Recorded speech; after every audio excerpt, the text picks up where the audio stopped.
Tukisalia katika kaunti hiyo ya Kakamega, wakazi wa kijiji cha Transmara katika eneo bunge la Likuyani, kaunti ya Kakamega, sasa wanaishi kwa hofu baada ya maiti ya mwanamume mwenye umri wa miaka 29 kupatikana ikiwa imetupwa langoni mwa mzee wa mtaa wa kijiji hicho. Wakazi hao sasa wanaamini huenda marehemu aliuawa na mwili wake kusafirishwa hadi eneo ulikopatikana, huku wakitaka maafisa wa polisi kuchunguza kisa hicho na kuwatia ndani wahusika.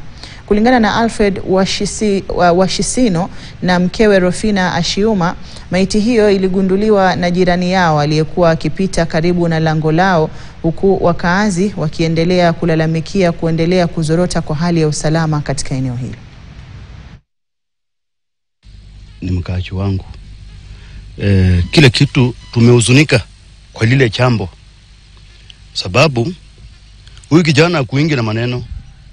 Na katika area hii ya Transmara, hii barabara kutoka pale hapa chini paka hapa inasumbua sana. Vijana wamejitokeza, usalama wetu umerudi chini. Tunaomba vituo vya usalama vitusaidie ili tuone hao watu wanafanya vitendo ni watu gani. Vya watu kuua wengine vimekuwa sana. Tungeomba, sisi ni taxpayers of this country also, serikali jituangalilie kwa nini ikifanyika hivi.